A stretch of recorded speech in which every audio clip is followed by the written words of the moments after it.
위한 인생이라고 하는 제목으로 은혜를 받고자 합니다. 여러분들이 지난 한 주일 동안도 충격을 받았을 거예요.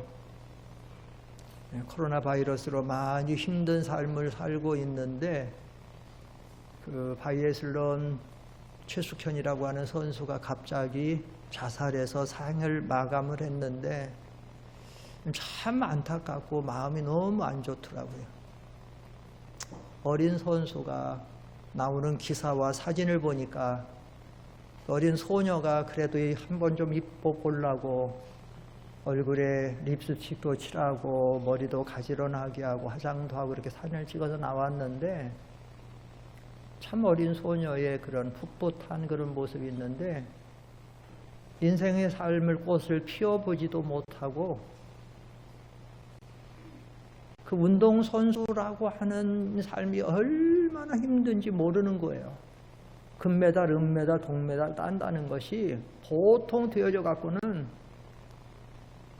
도에서 따는 것도 군에서 따는 것도 어려운데 도에서 따는 것도 어렵고 국가대표가 된다는 거 어렵고 세계 아시아대, 세계대회 나와서 그래요. 죽을 고생을 하면서 그 뭔가를 잡기 위해서 노력을 하는데 가까운 감독이나 주장이나 팀닥터라는 명칭을 가진 사람들이 한두 차례가 아니라 몇 년씩 끊임없는 폭언과 폭행과 멸시와 그 모든 걸 해갖고 이 어린 소녀가 어떻게 해결해 보려고 진정도 내고 경찰서도 가고 인권위도 가고 모든 거 했지만 주변 사람들은 냉담하게 그냥 가볍게 여기고 이 친구가 견디지 못해서 자살을 했어요. 참 인생의 꽃도 피워오지 못하고 참 안타깝더라고요. 우리가 볼 때는 참 순진하고 예뻐 보이는 그 어린 친구가 죽어서 이 코로나 바이러스로 지금 전 세계가 이러는데 그런데 목요일 날 갑자기 서울시장이 실종됐다라고 하고 그 소식을 들었을 때 저는 직감했습니다. 이분은 반드시 죽을 것이다. 직감했어요. 실종됐다고 했을 때 저는. 아닌 게 아니라 그 다음날 아침 뉴스에 그 싸늘한 죽음으로 돌아왔지요. 오늘 그래서 자살에 대한 좀 교훈을 좀 우리가 그쪽에서 좀 몇 가지 좀 받고자 합니다. 왜냐하면 이 자살이 지금 교회 안에 자살에 대한 상담들이 들어오고 있어요. 인생의 삶이 혼란스럽고 가치관이 무너지고 힘들고 어렵고 답답하고 해결 안 되니까 목사님 자살하면 안 되나요? 그냥 삶을 간단하게 아무래도 안 될 것 같으니까 그냥 끝냈으면 되는데요. 또 특별히 젊은 친구들은 목사님 어차피 내 생명인데요. 이렇게 살 때에는 아무래도 길이 안 보이는데 답답한데 너무 힘든데 그냥 죽고 끝나는 거 괜찮지 않아요? 그래서 실제적으로 자살하는 사람들 특별히 10대, 20대, 30대, 40대 이 젊은 친구들의 죽음은요 우리 그리스도인들이 절반 이상을 차지해요. 여러분들도 뉴스에 보시면 특별히 연예인들이나 영화배우, 탤런트, 가수, 방송인, 개그맨, 체육인 이런 인기 업종에 있는 사람들 보면 죽었는데 자살해 죽었는데 딱 빈소에 꽂혀 있는 거 보면 십자가 그려 있고 암흑의 집사, 심지어 암흑의 장로, 심지어 암흑의 권사 아니면 암흑의 성도.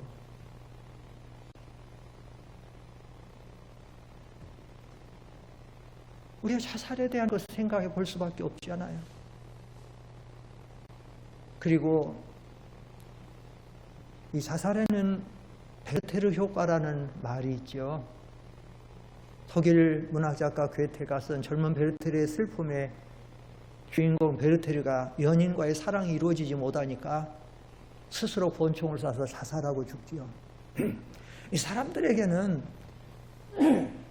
그 모방심이라는 게 있어요. 어린아이들이 자랄 때 자라나는 모든 것은 모방, 어른들의 그걸 하면서 자라나는 건데 이 모방심이 있어가지고 그래서 좋은 거는 좋은 대로 모방이 되고 안 좋은 건 안 좋은 대로 모방이 되는데, 그러니까 자살이 전염력이 되는 거예요. 그래서 사회적으로 유명한 사람들이 죽게 되면 그 죽음에 대한 여파가 있어가지고, 그래서 그걸 베르테르 효과라고 하는데, 그래갖고 얼마 기간 동안은 그런 자살에 대한 것들이, 자살률이 갑자기 많이 올라가요. 그러지 않아도 OECD 전 세계 국가 중에서 자살률 1위를 하고 있는 우리나라잖아요. 제가 가끔 설교할 때 얘기하지만, 우리가 지금 예배드리고 있는 이 1시간 안에도 한 사람은 반드시 죽는다. 우리나라 평균 40여 분 만에 한 사람씩 죽어요. 전 세계. 우리나라의 사망 원인 1위가 암이에요. 그 다음에 뇌혈관이란, 심혈관이란, 폐렴, 그 다음에 남자 5번째가 자살이에요. 여자들은 쭉 나가다가 여자도 암부터 시작해서 8번째가 자살이에요. 교통사고는 운수사고로 죽는 거는 저 뒤에가 있어요. 남자는 9위에 운수사고가 가 있고 여자는 더 10위 밖에 가 있고, 이렇게 돼요. 그만큼 자살이 많아지고 있어요. 그래서 주어 중동에 가면 유명한 텔레비 방송, 알자지라 방송이 있는데, 알자지라 방송은 우리나라를 가리켜서 뭐라고 말하고 있는가 하면 자살의 나라, 자살의 왕국이다. 우리나라를 그렇게 표현해요. 그렇지 않아도 OECD 국가 중에서 자살률이 제일 많은데, 우리나라의 국가 수반이 되는 노무현 대통령까지 딱 자살해서 죽고 나니까 전 세계, 그러지 않아도 자살 1위를 계속 나가고 나니까 우리나라는 그렇게 비춰지고 있어요. 저는 오늘 어떤 정치적인 색채를 가지고 얘기하고 싶지 않아요. 저는 그렇게 강단에서 정치적인 색채로 하지 않는 거예요. 다만 성경에서 말하고 있는 죽음과 우리가 가지고 있어야 될 가치관과 우리가 여기에 어떻게 우리는 중심을 가지고, 그래야 우리 자신도 삶이 힘들어도 자살을 안. 제가 제 주변에서도 믿는 집사님 이런 분들이 자살하는 것이 종종 봐왔어요. 그리고 주변의 가족들에게나 주변에도 우리가 자살에 대한 어느 정도 성경적인 그 중심을 가지고 있어야, 그래서 나나 내 가족이나 내 지인이나 주변들에도 우리가 이런 것들을 바로 해나갈 수가 있기 때문이에요. 특별히 이 사망 원인 중에 한국의 10대, 20대, 30대는요 사망 원인 1위가 자살이에요. 얼마나 많은 거예요. 그 사망 1위가 병도 아니고 암도 아니고 무슨 다른 사고도 아니고 자살이 이렇게 많은 거예요.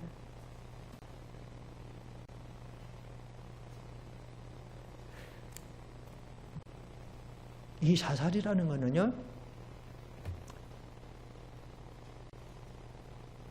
경제가 어려운 나라나 인권이 어려운 나라라고 해서 많아지는 거 아니에요.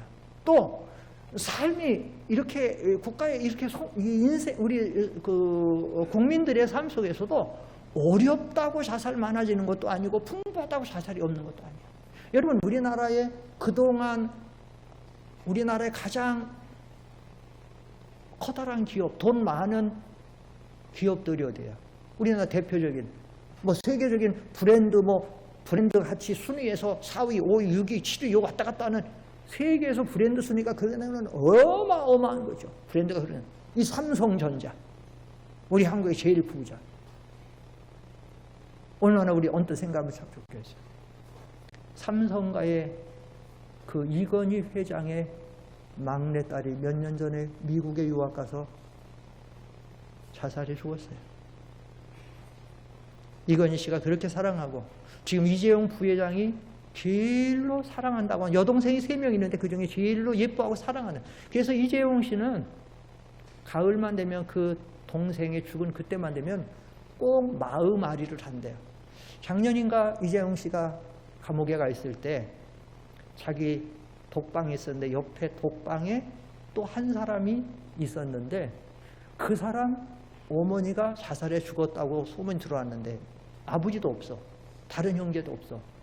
이 친구가 나가서 그 자살을 수습하고 장례를 치러야 되는데 자기밖에 없는데 교도소에서는 내보내주지 않아. 그게 너무 실망하고 실망하고 막 상처를 받고 있을 때 이재용 씨가 그를 위로했대요. 뭐라고 했냐면, 나도 선생님 같은 그런 사건을 겪어서 이 아픔이 얼마나 커다란 아픔인지를 나도 아는데 힘내시라고 어쩌겠냐고 그러면서 위로를 해준 게 묻는다고 하더라고요. 그 삼성가에 죽었어요.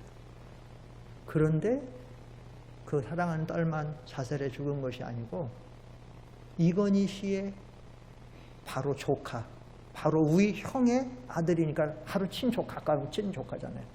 그 친조카는 아파트에서 뛰어내려서 죽었어요.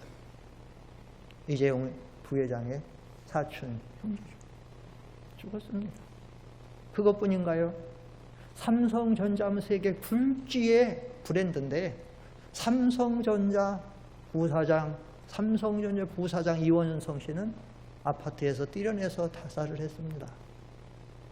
그리고 삼성 모바일의 부장 한 사람은 중국에서 한국으로 오는 비행기, 아시아나 비행기를 타고 오다가 화장실 안에 들어가서 목매달아 죽지요. 계속해서. 그러면 한국의 또 부자는 어딘가요? 현대죠. 삼성, 현대, 쌍두마차리 이끌고 계시나요?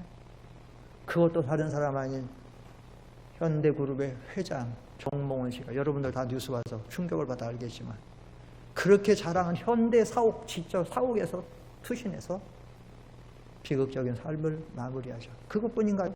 바로 그 위에 정몽우라고 하는 사람은 호텔에 들어가서 음도 자살로 생을 마칩니다. 또 삼성, 현대하면 우리 한국에는 대우라고 하는 기업을 빼놓을 수 없죠.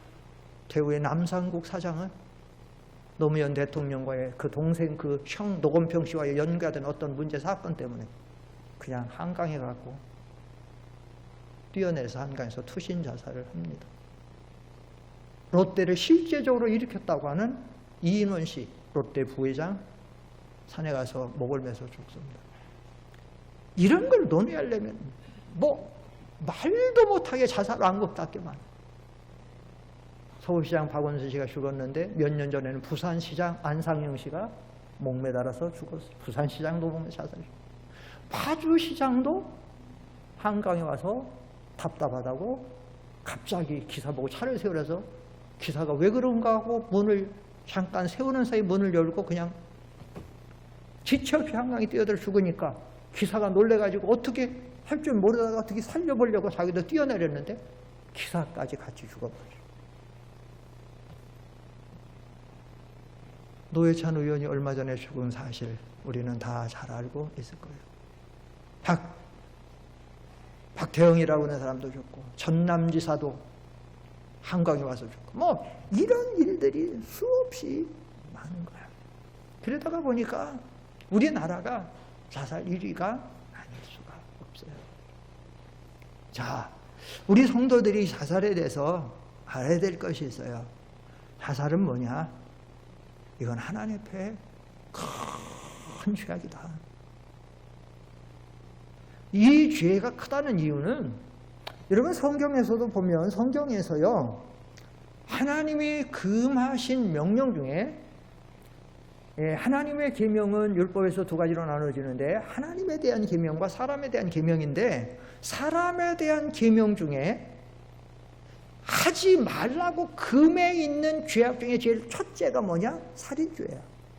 5계명부터 10계명이 사람에 대한 계명인데 5계명은 부모에 대한 책임을 다하라는 도리에 대해서 하라는 거였고 그 다음부터는 6계명, 7계명, 8계명, 9계명, 10계명 전부 하지 말아라. 왜냐하면 인간들이 나쁜 짓을 하면 거기에 따른 불행이 있으니까 하지 안 돼. 그 첫 번째가 뭐냐? 바로 6계명에 뭐 하지 말라? 살인하지 말라. 그래서 이 세계 모든 나라에서 이 법조항에서 법을 적용할 때 제일로 큰 죄가 뭐냐? 살인죄예요. 살인죄예요. 어느 나라든지 제일로 큰 게 살인죄예요. 하나님 명령도 그렇고 예수님 말씀하셨죠. 사람이 온 천하를 얻고도 그 목숨을 잃으면 무엇이 유익하리요? 필요가 없는 거 아니에요? 생명이 있어야 그 다음 뭐가 되는 거잖아요. 그러니까 안 되는 거예요. 생명은 남의 생명 죽이는 것만 살인이 아니야. 내가 가지고 있는 이 목숨을 죽이는 행위도 똑같은 살인죄에 들어가는 거야. 단죄에 들어가. 여러분, 그런데 다른 사람을 죽이는 살인죄는 기회라도 있어요. 무슨 기회?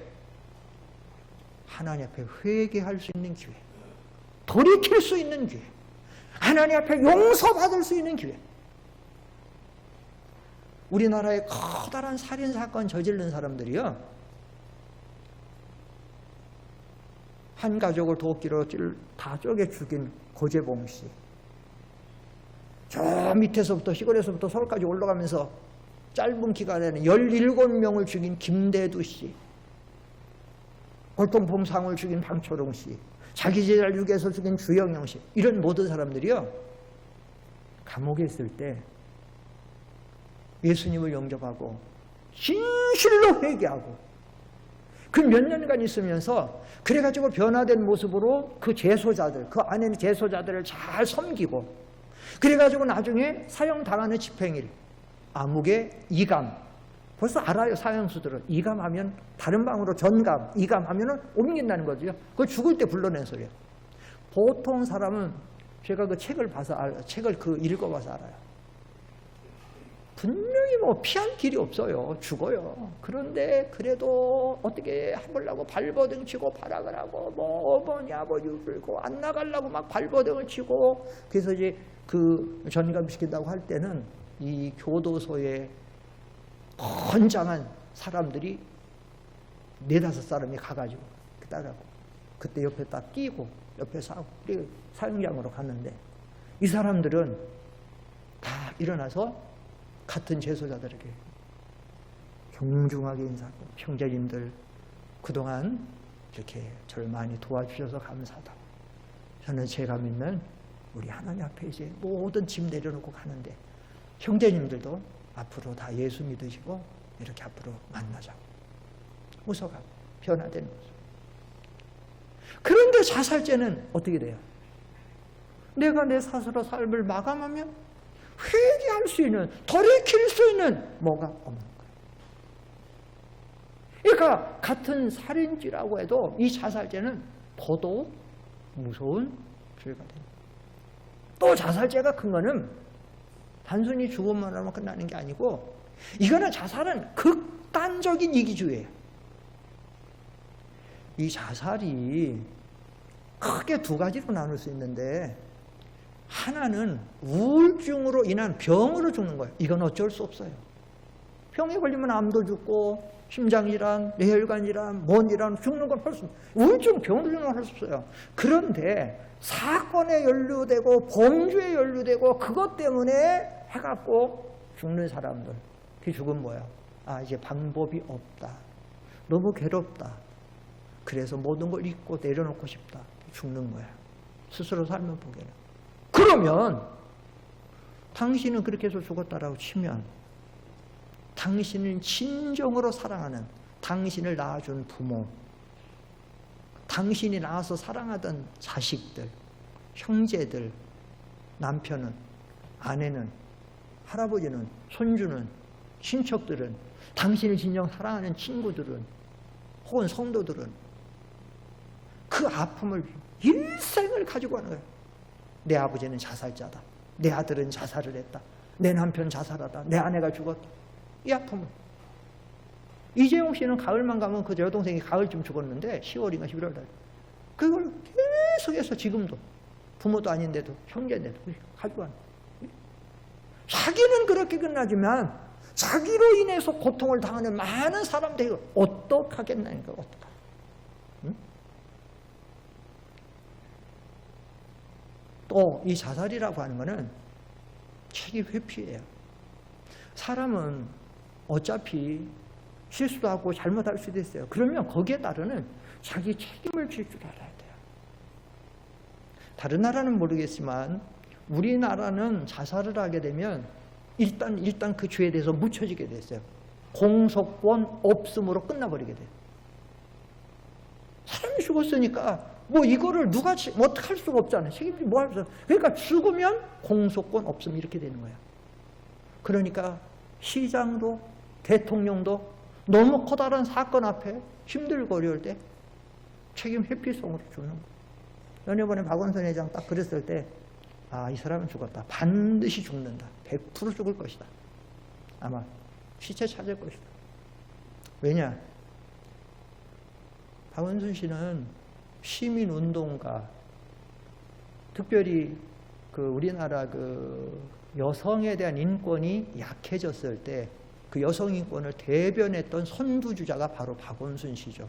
그래서 여성이 특별히 성적인 문제로 추행이나 폭행이나 어려움을 당할 때 그것을 변호해줘서 승소를 하고, 그리고 여성 인권을 보호한다고 제일로 목소리를 높였던 사람이 박원순 시장인데, 본인이 그 문제로 연루가 됐고, 그것도 술 한 번 먹고 한 번의 실수로 끝난 것이 아니라 2017년부터 계속하는 오랜 기간을 신체 접촉을 통하는 거, 그걸로 끝나는 게 아니라 계속 자기 사진을 그 여비서에게 보내고, 여비서에게 다 사진 달라고 하고, 이렇게 오래 해왔으니, 그러니 이것을 이분이 감당하기가 너무 어려운 거죠. 그리고 박원순 시장은 요즘에 코로나 바이러스를 잘 대처했다고 세계적인 인물이 됐어요. 이번에 박원순 시장 죽었을 때 그 제일 세계 유명한 지금 텔레비가 미국 CNN, 신문사로는 뉴욕타임스, 영국의 또 방송 BBC 뭐 등등으로 뭐 일본에서 전 세계에서 이렇게 타전하기를 뭐냐면 한국의 2인자가 자살해서 죽었다 이렇게 됐어요. 왜 그런가 하면 박원순 씨가 많이 알려진 이유 중에는 코로나 바이러스를 잘 대처를 했는데, 서울시장이니까 요즘에 우리가 미국 같은 데에 지금 코로나 상태가 막 나쁘고 하는데 뉴욕주가 특별히 많이 죽고 있잖아요. 그러니까 뉴욕주 하면 뉴욕주지사, 쿠오모 뉴욕주지사 계속 이름 나오잖아. 우리도 알잖아.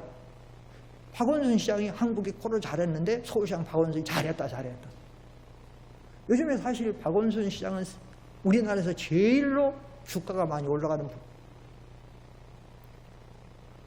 그리고 이번에 결과를 보니까 재산을 축적하거나 뭐 이런 것도 없고 오히려 빚이 있고, 그래서 나름대로 그런 면에 상당히 청결했던 것 같아요. 그런 부분에서 상당히 깨끗하게 그런 부분을 했던 것 같아요. 그런데 그래서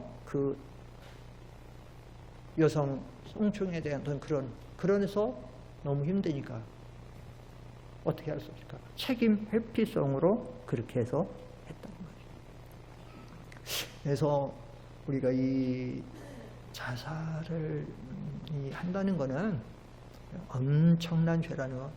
근데 이제 우리가 여기서 개신교나 캐톨릭에서 잘못 오해하는 사람들이 있는데, 그게 뭐냐? 자살하면 천당하지 못한다, 구원받지 못한다. 여러분, 분명히 말씀드리지만, 여러분과 제가 교회 나와서 배우는 진리가 뭐예요? 아까 한광수 장로님 대표기도 할 때도 나왔지만, 우리가 의롭다함을 받고 구원받는 것은 무엇으로 되는 거예요? 믿음이에요. 그러니까 믿어서 진짜로 예수님의 십자가와 죽음과 부활과 이것을 믿어서 중생한 영이 있는 사람이 우울증으로 죽었던, 어떤 범죄 때문에 너무 힘들어서 죽었던 구원을 받는 거예요. 그래서 어떤 교회는 자살하면 장례를 안 치러준다. 누가 저보고 장사를 치내달라. 나는 치러주겠다. 내가 가서 장례 치러주겠다. 왜 장례를 안 치러줘요? 장례를 왜 안 줘? 오히려 그런 사람들을 불쌍히 여기고 해야지. 그래가지고 그런 분들은, 그런 경우는 잘못됐다라는 거죠. 그러면 우리가 이 자살 문제에 대해서, 우리가 자살하지 않고 그런 어려움을 이겨나가려면 어떻게 되느냐? 제일 중요한 것 중에 하나가, 우리 인생은 존귀한 인생이라고 하는 걸 먼저 알아야 돼요. 우리 인생이 얼마나 존귀하다는 거예요. 특별히 우리 하나님을 믿는 사람들의 존귀성은 말할 것도 없어요. 여기 성경에 쭉 나오지만, 이 성경에 보면 우리가 얼만큼 인생들은 존귀한 인생인가 하면요, 성경 먼저 한번 내려봅시다. 시편 49편 20절 한번 보세요. 거기 보면 인생 자체가 존귀한 거예요. 앞에 보세요. 시작. 존귀하나 깨닫지 못하는 사람은 멸망하는 짐승 같아요. 존귀하나 모든 인생들은 존귀한 거예요. 얼마나 존귀한 인생인지 몰라요.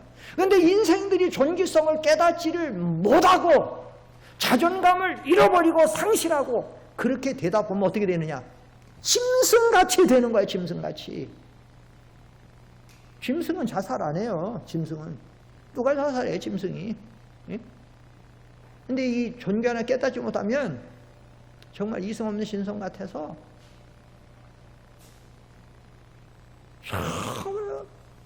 모든 죄를 가차없이 어떻게 부모를 죽일 수 있으며 남편을 죽일 수 있으며 아내를 죽일 수 있으며 자식을 죽일 수 있으며 자기 친자식한테 어떻게 그런 짓을 할 수 있으며 어떻게 말도 못하는 짐승같이 깨닫지 못하면 여러분 우리가 얼만큼 존귀하면 하나님이 모든 것은 하나님이 창조하셨는데 창조할 때 모든 것은 하나님이 한순간에 창조하셨어요. 그런데 우리 인생을 창조할 때는 여기 성경에 보면 첫째로 삼위일체 하나님이 의논하셔가지고 삼위예요. 여기 26절 다 같이 읽어보세요. 26절 본문 시작.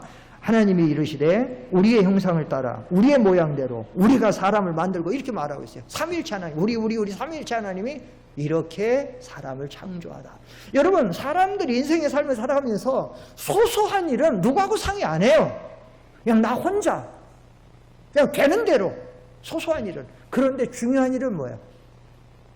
친구하게 상의하든지 부모가 다 상의하든지 집안일도 소소한 거는 남편이 혼자 아내가 혼자 자식이 혼자 할 수 있어요. 그러나 집안에 중요한 거는 집안 회의를 통해서 하고 더 중요한 거는 문중 회의를 통해서 하는 거예요. 마찬가지예요. 국가에도 중요한 건 있으면 그렇게 해서 하는 거 뭐든지. 다른 모든 거는 그냥 창조하셨지만 우리 인생을 창조할 때 표현했어요. 우리의 형상 따라 우리의 모양대로 우리가 사람을 만들자. 둘째는 우리가 얼마나 복된 자입니까? 다른 거는 그 종류대로 그냥 했어요. 그런데 우리들은 사람을 만들 때는 하나님의 형상, 창조주 하나님의 형상대로 27절 다 같이 27절 시작. 하나님이 자기 형상, 하나님의 형상대로 사람을 창조하시되 남자와 여자를 하나님의 형상. 이게 중요한 거예요. 이게 짐승과 식물과 사람이 다른 것은 바로 이 하나님의 형상이 있기 때문에 이 하나님의 형상 때문에 어떻게 했느냐? 하나님의 형상 때문에 28절에 가면 모든 것을 다스리고 할 수 있어요. 28절 시작. 하나님이 그들에게 복을 주시며 하나님이 그들에게 이르시되 생육하고 번성하여 땅에 충만하라. 땅을 정복하라. 바다의 물고기와 하늘의 새와 땅에 움직이는 모든 생물을 다스리라. 정복하고 다스리고 충만하고. 시골에 가보세요. 시골에 가면요 어딘 유치원 아이가 아니면 초등학교 저학년 아이가 밧줄 하나 끌고 가는데 집더미만한 황소가 그 아이의 그 줄에 끌려서 걔를 쫓아가는 거예요. 사람에게는 하나님 형상이 있고 지혜가 있고 이성이 있어서 집채만한 황소가 그 어린아이의 손에 이끌려가는 거예요. 동남아시아에 가면 그 어린아이의 손에 정말 집채마냥 코끼리가 인도를 받고 가는 거예요. 하나님의 형상이 있게 돼요. 오직 하나님의 형상은 사람에게만 있는 얼마나 존귀합니까? 또 우리가 얼마만큼 존귀한가 하면 다른 거는 하나님이 한마디 말씀으로 다 창조하셨어요. 그런데 우리 인생은 어떻게 했느냐? 2장 7절 창세기 2장 7절 잘 보세요. 2장 7절 시작.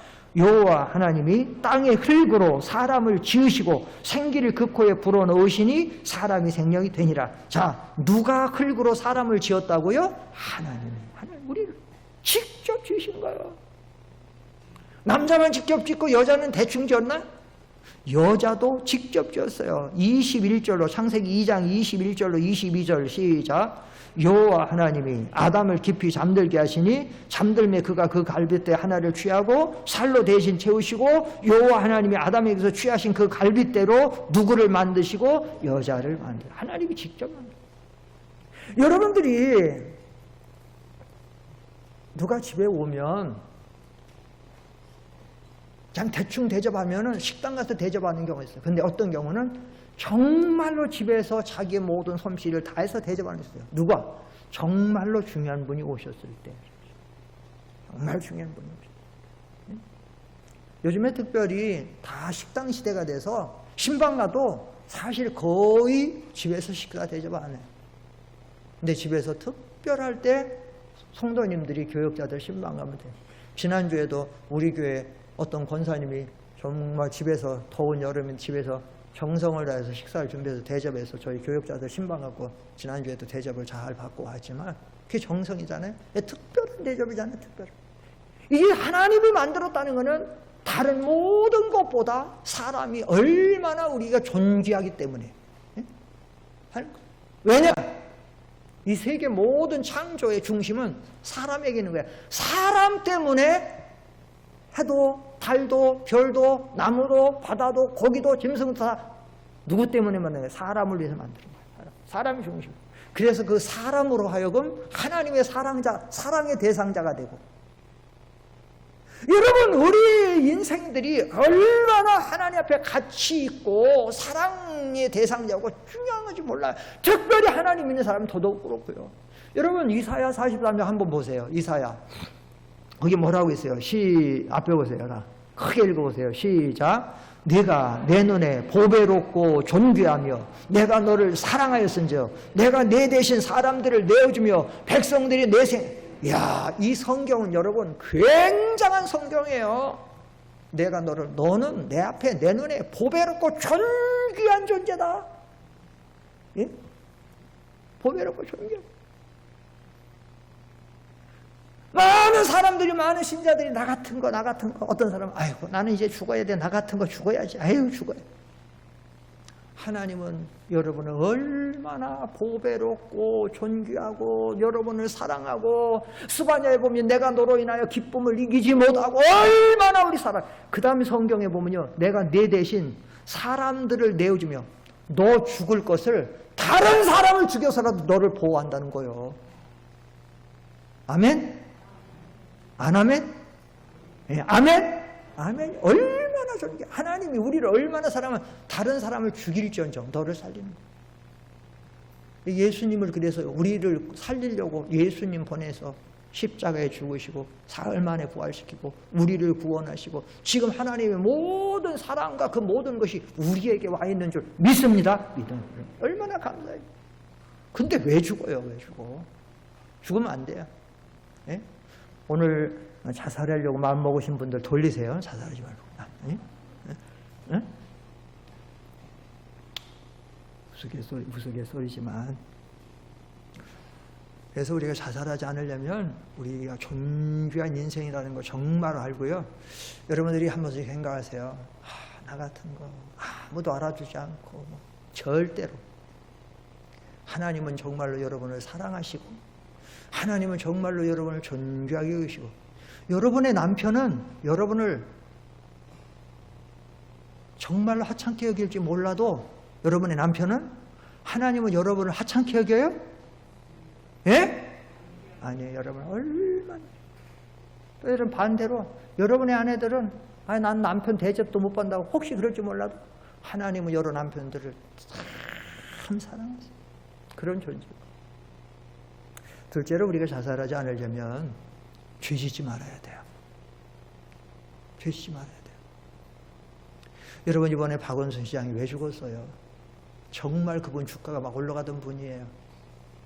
물론 보수 진보가 약간 다르기 때문에 정치적인 색채 때문에 그럴지는 몰라도 그분은 굉장히 대선 주자로 오르내리는 그런 사람이었어요. 근데 왜 죽었어요? 죄가 그를 죽게 한 거예요. 도무지 이걸 헤어날 길이 없어요. 제가 그래서 딱 그 순간 이 사람은 죽었다. 자기가 평생을 그것을 대표적으로 내놓고 살아왔는데 그 사람은 그 유명한 그것도 들어서 여러분들이 애들은 장장으로 돌멩이 던져도 그 돌멩이에 맞는 개구리는 어떻게 돼요? 죽는다. 이 표현을 인용하면서도 남자들이 여성에 대해서 성추행 가볍게 하고 하는 거는 여러분들은 장난으로 뭘 할지 몰라도 그것을 당하는 여자들은 심각한 거다. 죽음에 대해 이런 거다. 이렇게 하면서 여성 인권에 대해서, 여성 신장에 대해서 지금까지 해왔는데 자기가 그것을 술 먹고 한 번의 실수가 아니라 그쪽 해왔던 것이 고소가 들어가서 이제 수사가 시작되고 있으니까 아까 제가 말씀드린 국회의원들이나 시장들이나 그룹의 사장단 이런 사람들은 10중 8구가 왜 죽었느냐? 사건에 연루돼가지고 정치 자금이나 아니면 그 회사의 어떤 뇌물이나 무엇이나 전부 연루가 돼가지고 그래서 너무 괴롭고 힘들어서. 그러니까 이 성경에도 보면 죄가 사람을 수치스럽게 하고 죄가 사람을 멸망시키고 죄가 사람을 고통스럽게 하고 그래서 이 죄에 대해서 그래서 우리 성도들이 그런 이 참 치명적인 이 큰 이것 아픔을 안 당하고 이런 거 안 하려면 이런 죄 가운데 빠지지 않도록 해야 돼. 그리고 또 하나는 교만하지 말아야 돼. 교만하지 말아야 될까요? 사실 박원순 씨가 이렇게 큰 자리에 안 올라갔으면 옛날같이 시민운동만 하고 오히려 서울시장에 당선 안 되고 그런 가난한 변호사로 그런 것만 했으면 아마 오늘의 이런 사건은 없지 않았을 수도 있다고도 생각을 할 수 있어요. 그러나 높은 자리에 올라가서 서울시장이라고 하면 그 권력은 어마어마하죠. 그 자기 밑에 있는 사람들은 사실 함부로 한 거를 할 수가 없죠. 요즘에 그루밍 성범죄라는 하는데 어떤 그 세력 안에 어떤 모함 안에 들어가 있고 그 모함면 피할 수 없는 어떤 그런 것. 성경에 보면요, 이스라엘의 유명한 왕들이 나중에 끝까지 겸손해서 하나님을 끝까지 섬긴 왕들은 몇 명 없어요. 몇 명 없어요. 가다가 중간에 왕이 돼서 권력을 누리고 살다 보니까 교만해지고 교만해서 거기서 나가다가 보니까 자기의 하고 싶은 사람은 부패성이 있잖아요. 아니 성군 다윗이 그런 죄에 빠졌다라고 하면 사람의 속에 죄의 부패성이 있는데 그러니까 그런 자리에 나가다 그래서 언제나 사람은 겸손해지고 낮아져야 되고 자기를 부인해야지고 그렇게 할 때 그래서 이것을 이길 수가 있다라고 하는 사실. 마지막으로 우리가 이런 죄에 빠지지 않으려면 회개하면 됩니다. 회개. 여러분 우리 성도들에게 특권 하는데 그래서 성도들의 특권은 뭐냐? 기도가 특권이다. 맞아요. 기도하면 하나님 다 들어줘요. 그런데 우리 정말 성도들 특권이 뭐예요? 회개하면 하나님이 다 용서해 줍니다. 사실 안 믿는 불신자들은 잘못했을 때 회개한다고 용서 받을 수가 없죠. 하나님의 자녀가 아니고 중생한 영혼이 없고 또 하게 할 수도 없고 하나님도 모르고. 그러나 하나님 백성들은요, 성경이 뭐라고 말해요? 하나님은 먼저 하나님이 범죄한 우리를 찾아오시고 그리고 우리에게 뭐라고 말씀하셔요? 너희 죄가 주홍 같을지라도 무엇과 같이 희게 된다고요? 눈과 같이 휘어질 것이요. 너희 죄가 진홍 같을지라도 무슨 털같이 휘어져요? 양털같이. 주홍 같다 진홍 같다는 건 죄가 크다는 겁니다. 치명적이라는 거예요.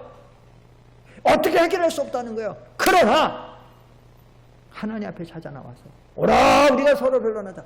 하나님 앞에 찾아 나와서 진실로 회개하고 자복하고 용서를 빌면 하나님은 다 용서해 줘. 살인죄도 용서해 주고 음란죄도 용서해 주고 도적질도 용서해 주고 못도 성경에 그 악한 아합왕, 그 악한 므낫세 왕 그들도 회개하니까 하나님 기도도 들어주더라고. 당장 처단하지 않더라고. 하나님. 우리 하나님의 자녀들이 진실로 회개하면 왜 하나님 용서해 주시죠? 그래서 오늘 우리가 이 시대를 살아가면서 커다란 사건들은 그 사건들을 통해서 하나님이 우리들에게 전달하시고자 하는 교훈이 있어요. 메시지가 있어요. 그래서 이런 사실들을 우리가 잘 깨닫고 여러분 주변에서 또 여러분의 삶에 힘들고 어려울 때 항상 이런 진리로 잘 무장해서 또 여러분 가족이나 자라는 아이들이나 이런 여러 주변에 요즘에는 교회들에 이런 상담이 들어올 정도로 점점 이렇게 하고요. 자살이 만연되는 시대라서 그래서 우리가 이런 교훈도 잘 이렇게 우리가 전감으로 삼아서 무장해서 그래서 이런 모든 죄악된 이런 흑암의 정말로 너무나도 이 죄악이 관영한 세대를 우리가 말씀으로 무장하고 잘 이겨서 승리하시는 저와 여러분 되기를 축원합니다. 기도하겠습니다.